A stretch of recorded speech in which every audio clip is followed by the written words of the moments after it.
नमामि शमीशान निर्वाणरूपं विभुं व्यापकं ब्रह्मवेदः स्वरूपं निजं निर्गुणं निर्विकल्पं निरीहं चिदाकाशमाकाशवासं भजेऽहम्। ओम नमः शिवाय। आप सभी का हमारे चैनल आध्यात्मिक सागर में हार्दिक स्वागत है। सावन का महीना भगवान शिव का महीना होता है। भगवान शिव की आराधना करने का पावन महीना होता है। सावन के महीने में जो भी भक्त नियम से शिव महापुराण की कथाएं सुनता है या सुनाता है, भगवान शिव अपने भक्तों से प्रसन्न होते हैं और उन्हें सुख और वैभव का आशीर्वाद देते हैं। आज सावन मास का पहला दिन है और आज से आप हर दिन नियम से हमारे चैनल पर सावन मास की कथा में शिव महापुराण की कथा का श्रवण करेंगे। आप सभी से यह अनुरोध है कि अगर आपको वीडियो पसंद आए तो प्लीज वीडियो को लाइक कीजिएगा और कमेंट में अपने सुझाव भी आप दे सकते हैं।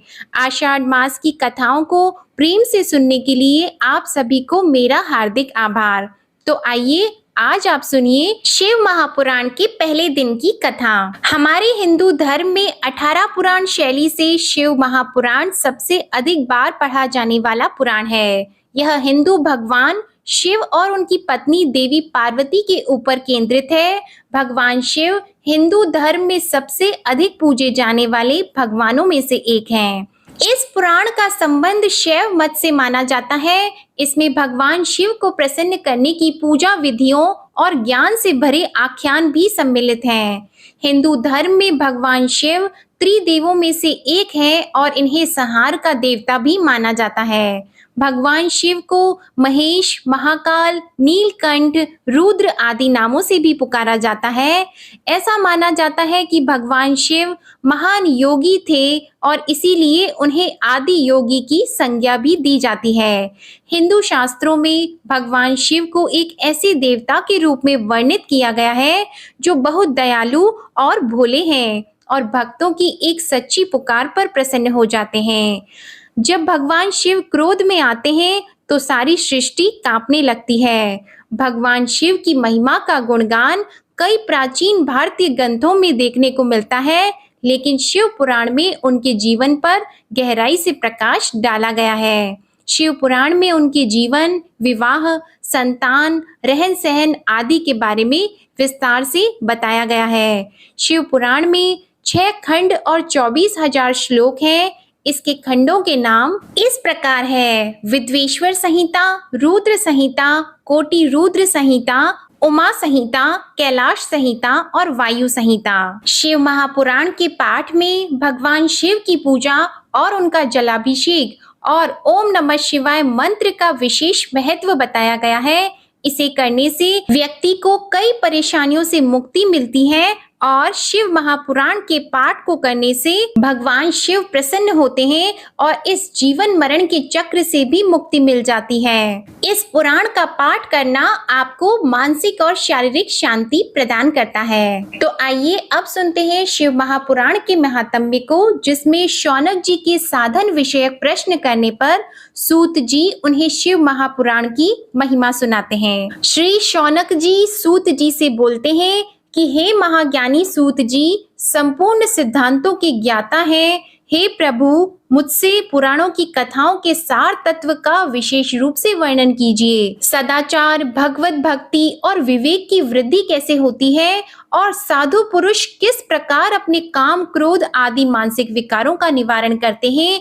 इस घोर कलयुग में जीव प्रायः आसुर स्वभाव के हो गए हैं। उस जीव समुदाय को शुद्ध बनाने के लिए सर्वश्रेष्ठ उपाय क्या है?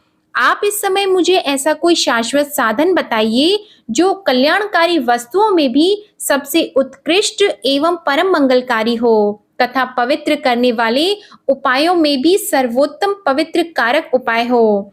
तात वह साधन ऐसा हो जिसके अनुष्ठान से शीघ्र ही अंतःकरण की विशेष शुद्धि हो जाए और उससे निर्मल चित्त वाले पुरुष को सदा के लिए शिव की प्राप्ति हो जाए। सूत जी बोले, मुनि श्रेष्ठ शौनक, आप धन्य हैं। आपके हृदय में पुराण कथा सुनने के प्रति विशेष प्रेम एवं लालसा है। इसलिए मैं शुद्ध बुद्धि से विचार करके परम उत्तम शास्त्र का वर्णन करता हूँ।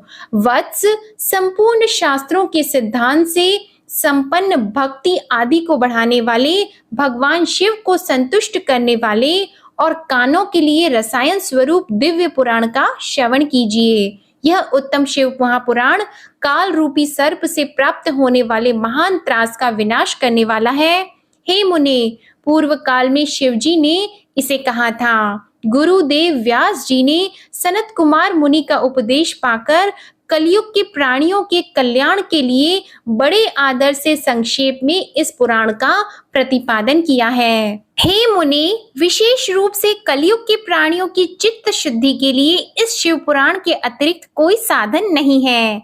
हे मुनि, जिस बुद्धिमान मनुष्य के पूर्व जन्म के बड़े पुण्य होते हैं, उसी महाभाग्यशाली व्यक्ति को इस पुराण में प्रीति होती है। यह शिव पुराण परम उत्तम शास्त्र है। इसे इस भूतल पर भगवान शिव का वांग्मय स्वरूप समझना चाहिए और सब प्रकार से इसका सेवन करना चाहिए।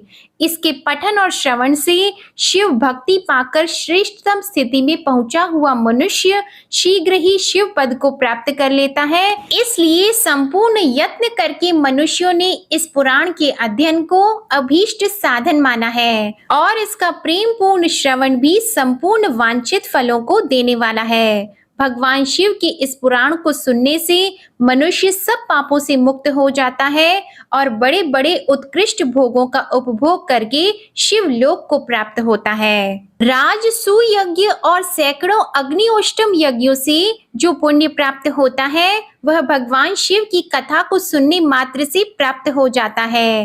हे मुनि, जो लोग इस श्रेष्ठ शास्त्र शिव पुराण का श्रवण करते हैं, उन्हें मनुष्य नहीं समझना चाहिए, वे रुद्र स्वरूप हैं, इसमें संदेह नहीं।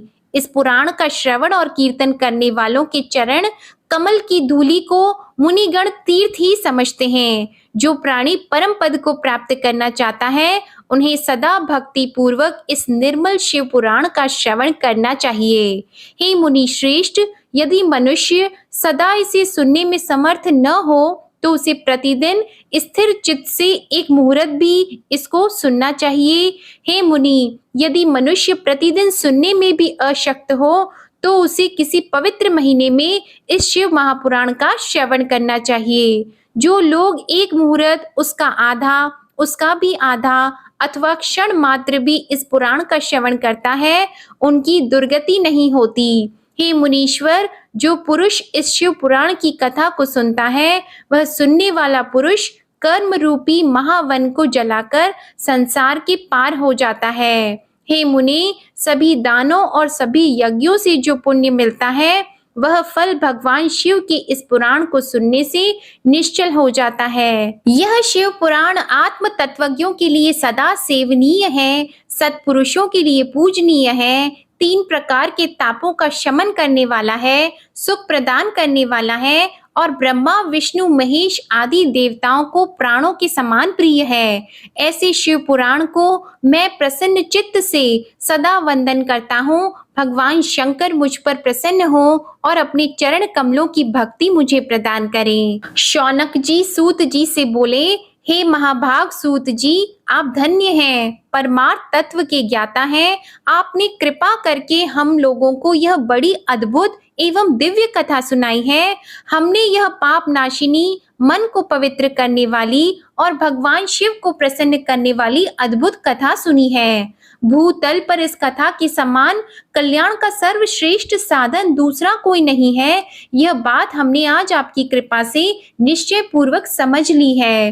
हे सूत जी, कलयुग में इस कथा के द्वारा कौन कौन से पापी शुद्ध होते हैं, उन्हें कृपा पूर्वक बताइए और इस जगत को कृतार्थ कीजिए। सूत जी बोले, हे मुनि, जो मनुष्य पापी, दुराचारी, खल तथा काम और क्रोध आदि में निरंतर डूबे रहने वाले हैं, वे भी इस पुराण से अवश्य शुद्ध हो जाते हैं। यह कथा वास्तव में उत्तम ज्ञान यज्ञ है जो सदा सांसारिक भोग और मोक्ष को देने वाला है, सभी पापों को नष्ट करने वाला और भगवान शिव को प्रसन्न करने वाला है। इस संबंध में मुनिगण इस प्राचीन इतिहास का उदाहरण दिया करते हैं, जिसके श्रवण मात्र से पापों का पूर्णतया नाश हो जाता है। पहले की बात है, किरात नगर में एक ब्राह्मण रहता था जो अज्ञानी, दरिद्र, रस बेचने वाला था, वैदिक धर्म से विमुख था। वह स्नान, संध्या आदि कर्मों से भ्रष्ट हो गया था और वैश्यवृत्ति में तत्पर रहता था।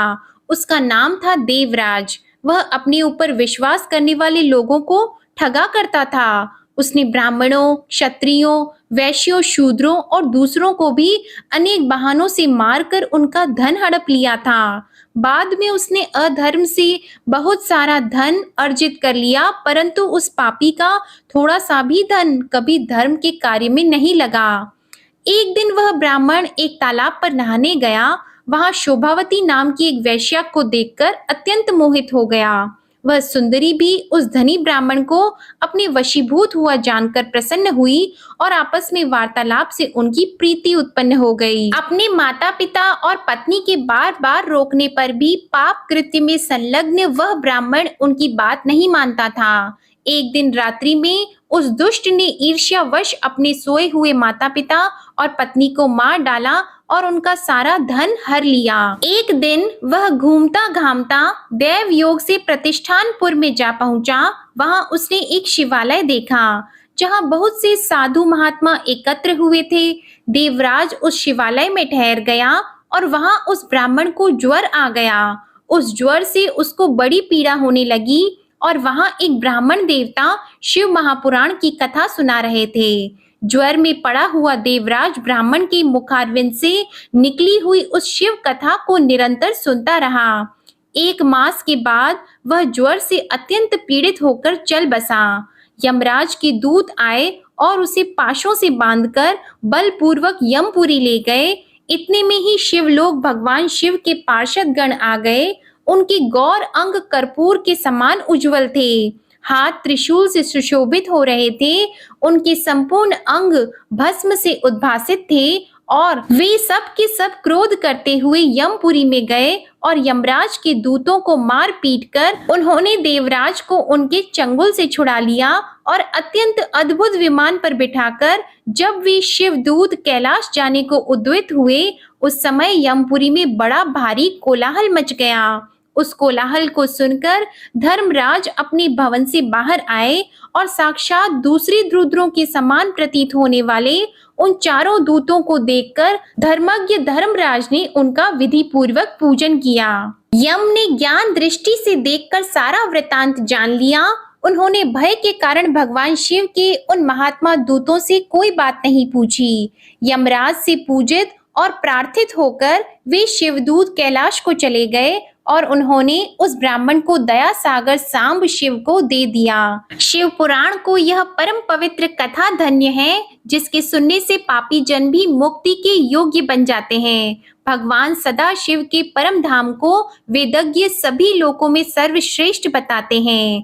ब्राह्मण, क्षत्रिय, वैश्य, शूद्र और अन्य प्राणी, यहाँ तक कि जिस पापी ने धन के लोभ से अनेक लोगों की हत्या की हो तथा अपने माता पिता और पत्नी को भी मार डाला, वह ब्राह्मण देवराज भी इस कथा के प्रभाव से भगवान शिव के परम धाम को प्राप्त करके तत्क्षण मुक्त हो गया। शौनक जी बोले, हे महाभाग सूत जी, आप सर्वज्ञ हैं। इस इतिहास को सुनकर मेरा मन अत्यंत आनंद में निमग्न हो रहा है। अमृत पीने वालों को लोक में कहीं मुक्ति प्राप्त नहीं होती, किंतु भगवान शंकर के कथा अमृत का पान तो प्रत्यक्ष ही मुक्ति देने वाला है। सदा शिव की जिस कथा की सुनने मात्र से मनुष्य शिवलोक को प्राप्त कर लेता है, वह कथा धन्य है। सूत जी बोले, हे शौनक सुनिए, मैं आपके सामने गोपनीय कथा वस्तु का भी वर्णन करूंगा, क्योंकि आप शिव भक्तों में अग्रगण्य और वेद वेत्ताओं में श्रेष्ठ हैं। समुद्र के निकटवर्ती प्रदेश में एक वाशकल नामक गांव है, जहां वैदिक धर्म से विमुख महापापी द्विज निवास करते हैं। द्विज यानी कि ब्राह्मण, वे सब के सब बड़े दुष्ट हैं। उनका मन दूषित विषय भोगों में ही लगा रहता है। वे न तो देवताओं पर विश्वास करते हैं और न भाग्य पर। वे सभी कुटिल वृत्ति वाले हैं, किसानी करते हैं और भांति भांति के घातक अस्त्र शस्त्र रखते हैं। वे व्यभिचार करने वाले और खल हैं। ज्ञान, वैराग्य और सधर्म को वे बिल्कुल नहीं जानते हैं। वे सभी पशु बुद्धि वाले और सदा दूषित बातों को सुनने में संलग्न रहते हैं। जहाँ की द्विज ऐसे हों, वहाँ के अन्य वर्णों के विषय में क्या कहा जाए। अन्य वर्णों के लोग भी उन्हीं की भांति कुत्सित विचार रखने वाले, स्वधर्म विमुख और खल हैं। वे सदा कुकर्म में लगे रहते हैं और नित्य विषय भोगों में ही डूबे रहते हैं। वहाँ की सब स्त्रियां भी कुटिल स्वभाव की, स्वेच्छाचारिणी, पापासक्त, कुत्सित विचार वाली और व्यभिचारिणी हैं। वे सद्व्यवहार और सदाचार से सर्वथा शून्य हैं। कुजनों के निवास स्थान उस वाशकल नामक गांव में किसी समय एक बिंदुक नामधारी ब्राह्मण रहता था। वह बड़ा अधम था। वह दुरात्मा और महापापी था। यद्यपि उसकी स्त्री बड़ी सुंदर थी, तो भी वह कुमार्ग पर ही चलता था। काम वासना से कलुषित चित्त वह वैश्यागामी था। उसकी पत्नी का नाम चंचुला था। वह सदा उत्तम धर्म के पालन में लगी रहती थी। इस तरह कुकर्म में लगे हुए उस बिंदुक के बहुत वर्ष व्यतीत हो गए। उसकी स्त्री चंचुला काम से पीड़ित होने पर भी स्वधर्म नाश के भय से क्लेश सहकर भी दीर्घ काल तक धर्म से कभी भ्रष्ट नहीं हुई, परंतु दुराचारी पति के आचरण से प्रभावित होने के कारण काम पीड़ित होकर आगे चलकर वह स्त्री भी दुराचारिणी हो गई। इस तरह दुराचार में डूबे हुए उन मूढ़ चित्त वाले पति पत्नी का बहुत सा समय व्यर्थ बीत गया। तदंतर शूद्र जाति वैश्या का पति बना हुआ वह दूषित बुद्धि वाला दुष्ट ब्राह्मण बिंदुक समय अनुसार मृत्यु को प्राप्त होकर नरक में जा पड़ा। बहुत दिनों तक नरक के दुख भोगकर वह मूढ़ पापी विंध्य पर्वत पर भयंकर पिशाच हुआ। इधर उस दुराचारी पति बिंदुक के मर जाने पर वह मूढ़ हृदया चंचुला बहुत समय तक पुत्रों के साथ अपने घर में ही रही। एक समय दैव योग से किसी पुण्य पर्व के आने पर वह स्त्री भाई बंधुओं के साथ गोकर्ण क्षेत्र में गई। तीर्थ यात्रियों के संग से उसने भी उस समय जाकर किसी तीर्थ के जंगल में स्नान किया। फिर वह साधारणतया मेला देखने की दृष्टि से बंधुजनों के साथ इधर उधर घूमने लगी। इधर उधर घूमते घूमते किसी देव मंदिर में उसने एक दैवज्ञ ब्राह्मण के मुख से भगवान शिव की परम पवित्र एवं मंगलकारिणी उत्तम पौराणिक कथा सुनी। कथावाचक ब्राह्मण कह रहे थे कि जो स्त्रियां पर पुरुषों के साथ व्यभिचार करती हैं, वे मरने के बाद जब यमलोक में जाती हैं, तब यमराज के दूत उन्हें लोहे से दागते हैं। पौराणिक ब्राह्मण के मुख से यह वैराग्य बढ़ाने वाली कथा सुनकर चंचुला भय से व्याकुल होकर वहां कांपने लगी। जब कथा समाप्त हुई और लोग वहां से बाहर चले गए, तब वह भयभीत नारी एकांत में शिव पुराण की कथा बांचने वाले उन ब्राह्मण से कहने लगी। चंचुला ने कहा, ब्राह्मण, मैं अपने धर्म को नहीं जानती थी, इसलिए मेरे द्वारा बड़ा दुराचार हुआ है। स्वामिन, इसे सुनकर मेरे ऊपर अनुपम कृपा करें, आप मेरा उद्धार कीजिए। हे प्रभु, मैंने मूढ़ बुद्धि के कारण घोर पाप किया है। आज वैराग्य रस से ओतप्रोत आपके इस प्रवचन को सुनकर मुझे बड़ा भय लग रहा है। मैं कांप उठी हूँ और मुझे इस संसार से वैराग्य हो गया है। मुझ मूढ़ चित्त वाली पापिनी को धिक्कार है। मैं सर्वथा निंदा के योग्य हूँ। मैं कुत्सित विषयों में फंसी हुई हूँ और अपने धर्म से विमुख हो गई हूँ। थोड़े से सुख के लिए अपने हित का नाश करने वाले तथा भयंकर कष्ट देने वाले घोर पाप मैंने अनजाने में ही कर डाले हैं। हाय, न जाने किस किस घोर कष्टदायक दुर्गति में मुझे पड़ना पड़ेगा।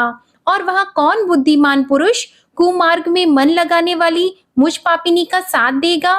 मृत्यु काल में उन भयंकर यमदूतों को मैं कैसे देखूंगी। जब वे बलपूर्वक मेरे गले में फंदे डालकर मुझे बांचेंगे, तब मैं कैसे धीरज धारण कर सकूंगी। नरक में जब मेरे शरीर के टुकड़े टुकड़े किए जाएंगे, उस समय विशेष दुख देने वाली उस महायातना को मैं वहां कैसे सहूंगी। हे ब्राह्मण, आप ही मेरे गुरु हैं, आप ही माता और आप ही पिता हैं। आपकी शरण में आई हुई मुझ दीन अबला का उद्धार कीजिए। सूत जी बोले, हे शौनक, इस प्रकार खेद और वैराग्य से युक्त हुई चंचुला उस ब्राह्मण के चरणों में गिर पड़ी। तब उन बुद्धिमान ब्राह्मण ने कहा, सौभाग्य की बात है कि भगवान शंकर की कृपा से शिव पुराण की इस वैराग्य युक्त और श्रेष्ठ कथा को सुनकर तुम्हें समय पर चेत हो गया है।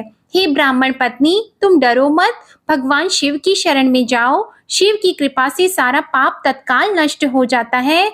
मैं तुमसे भगवान शिव की कीर्ति कथा से युक्त उस परम वस्तु का वर्णन करूंगा जिससे तुम्हें सदा सुख देने वाली उत्तम गति प्राप्त होगी। शिव की उत्तम कथा सुनने से ही तुम्हारी बुद्धि इस तरह पश्चाताप से युक्त और शुद्ध हो गई है। साथ ही तुम्हारे मन में विषयों के प्रति भी वैराग्य हो गया है। पश्चाताप ही पाप करने वाले पापियों के लिए सबसे बड़ा प्रायश्चित होता है। सत्पुरुषों ने सबके लिए पश्चाताप को ही समस्त पापों का शोधक बताया है। जो पुरुष विधि पूर्वक प्रायश्चित करके निर्भय हो जाता है, वह अपने कुकर्म के लिए पश्चाताप नहीं करता। उसे प्राय उत्तम गति प्राप्त नहीं होती, परंतु जिसे अपने कुकृत्य पर हार्दिक पश्चाताप होता है, वह अवश्य उत्तम गति का भागी होता है। इसमें कोई संशय नहीं।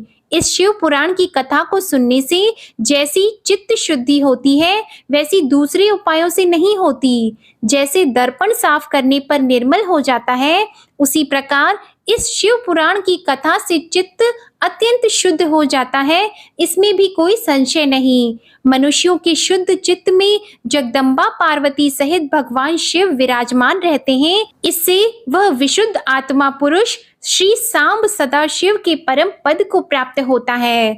इस प्रकार यह कथा रूपी साधन सभी प्राणियों के लिए उपकारी है और इसी कारण महादेव जी ने इसको आग्रह पूर्वक प्रकट किया है। इस कथा से भगवान उमापति का ध्यान सिद्ध हो जाता है। उस ध्यान से परम ज्ञान और उससे मोक्ष की प्राप्ति निश्चय हो जाती है। इस उत्तम कथा का श्रवण समस्त मनुष्यों के लिए कल्याण का बीज है।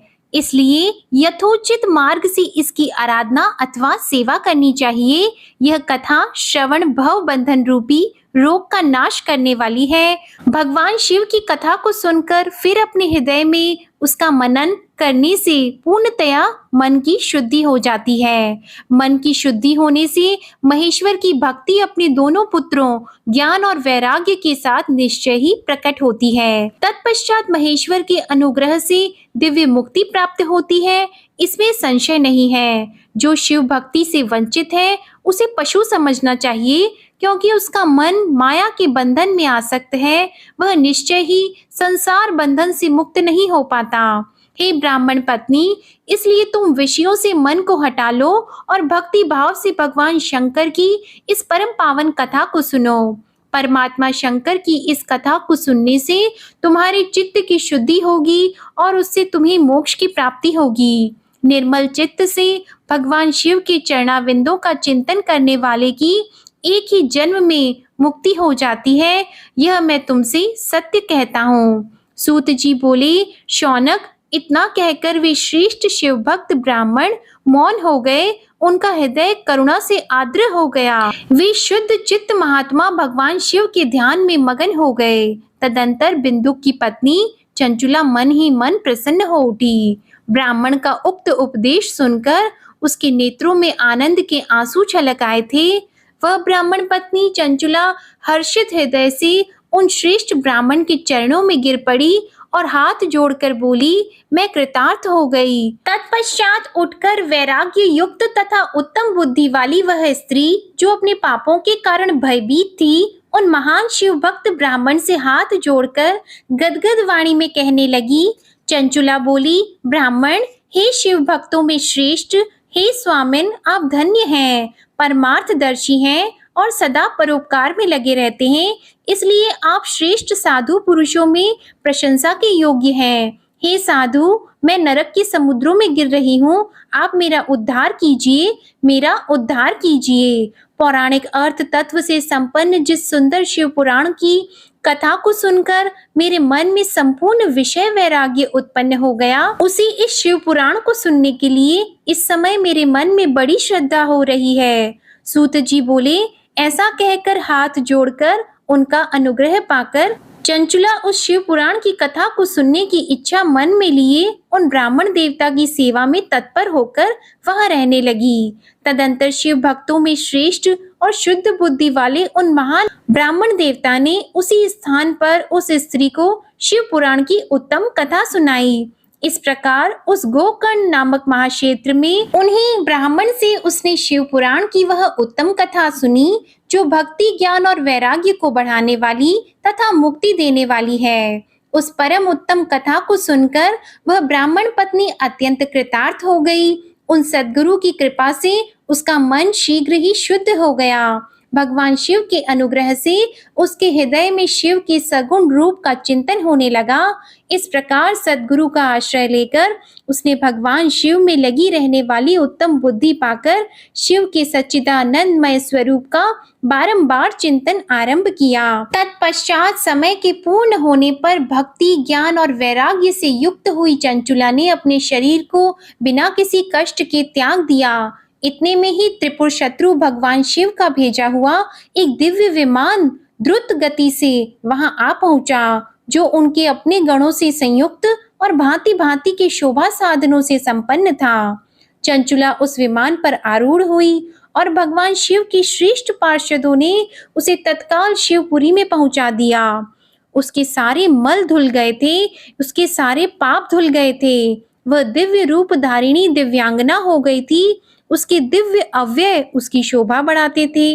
मस्तक पर अर्ध चंद्र का मुकुट धारण किए वह गौरांगी देवी शोभाशाली दिव्य आभूषणों से विभूषित थी। वहां पहुंचकर उसने त्रिनेत्रधारी महादेव जी को देखा।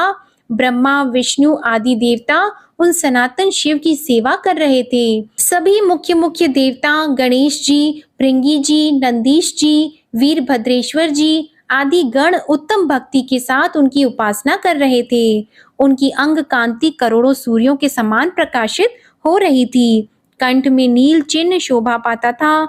उनके 5 मुख थे और प्रत्येक मुख में 3-3 नेत्र थे। मस्तक पर अर्ध चंद्राकार मुकुट शोभा देता था। उन्होंने अपने वामांग में गौरी देवी को बैठा रखा था, जो विद्युत पुंज के समान प्रकाशित थी। गौरीपति महादेव जी की कांति कपूर के समान गौर थी। उन्होंने सभी अलंकार धारण कर रखे थे। उनका सारा शरीर श्वेत भस्म से भासित था और शरीर पर श्वेत वस्त्र शोभा पा रहे थे।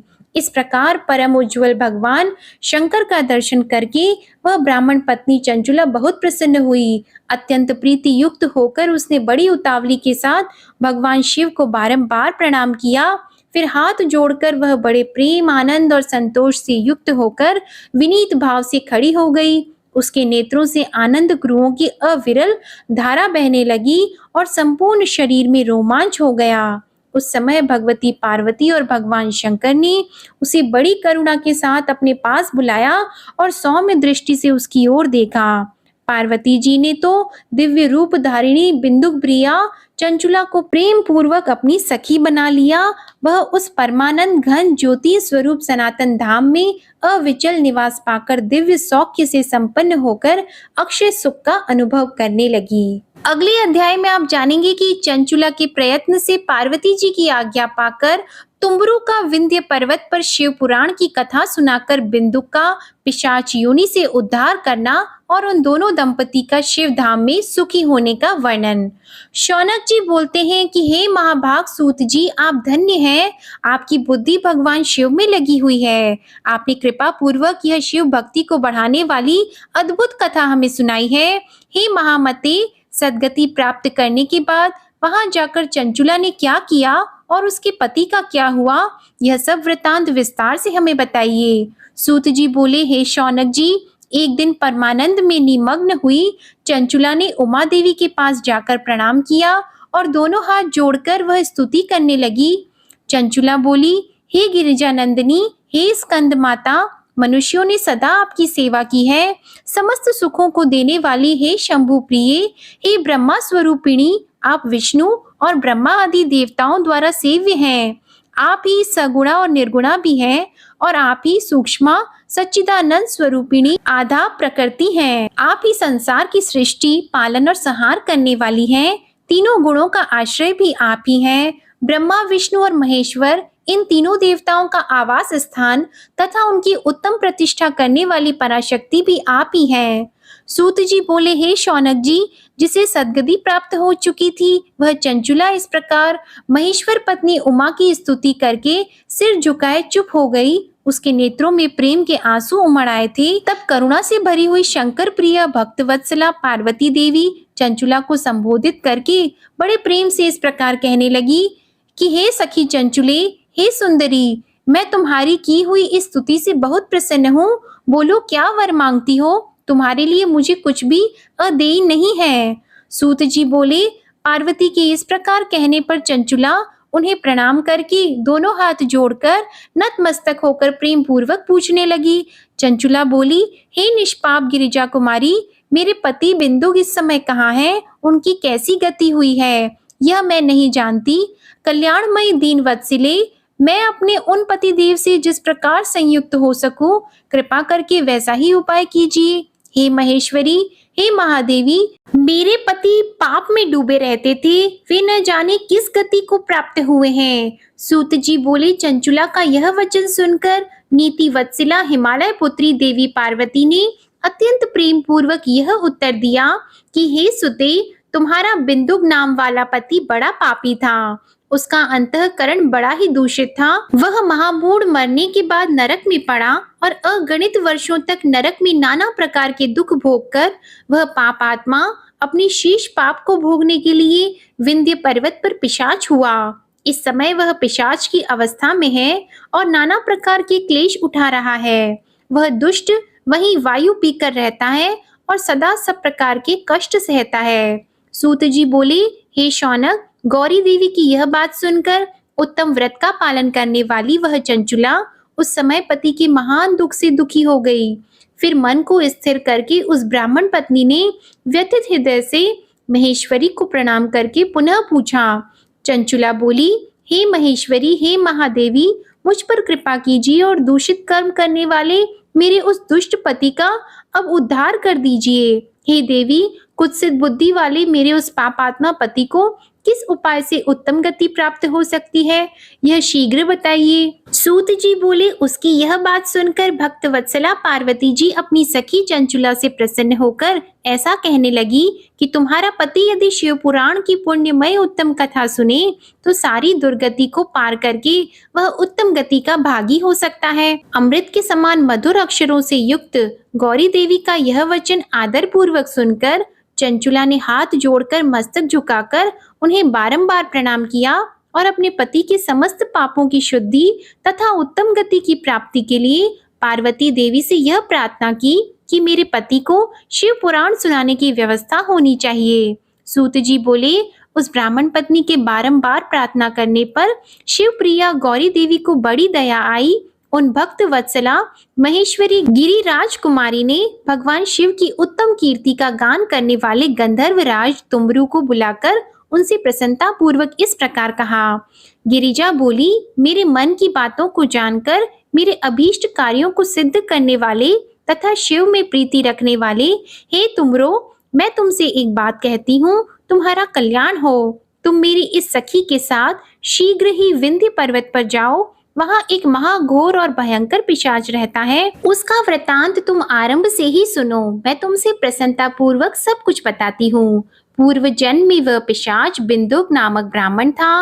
वह मेरी इस सखी चंचुला का पति था, परंतु वह दुष्ट वैश्यागामी हो गया। स्नान संध्या आदि नित्य कर्म छोड़कर वह अपवित्र रहने लगा। क्रोध के कारण उसकी बुद्धि पर मूढ़ता छा गई थी। वह कर्तव्य विवेक नहीं कर पाता था। अभक्ष्य भक्षण, सज्जनों से द्वेष और दूषित वस्तुओं का दान लेना यही उसका स्वाभाविक कर्म बन गया था। वह अस्त्र शस्त्र लेकर हिंसा करता, बाएं हाथ से खाता, दीनों को सताता और क्रूरता पूर्वक पराये घरों को आग लगा देता था। वह चांडालों से प्रेम करता और प्रतिदिन वैश्या के संपर्क में रहता था। वह बड़ा ही दुष्ट था। उस पापी ने अपनी पत्नी का परित्याग कर दिया था और वह दुष्टों के संग में रहता था। वह मृत्यु पर्यंत दुराचार में ही फंसा रहा। फिर समय आने पर उसकी मृत्यु हो गई। वह पापियों के भोग स्थान घोर यमपुर में गया और वहां बहुत से नरकों को भोग कर वह दुष्टात्मा इस समय विंध्य पर्वत पर पिशाच बना हुआ है। वहीं पर वह दुष्ट पिशाच अपने पापों का फल भोग रहा है।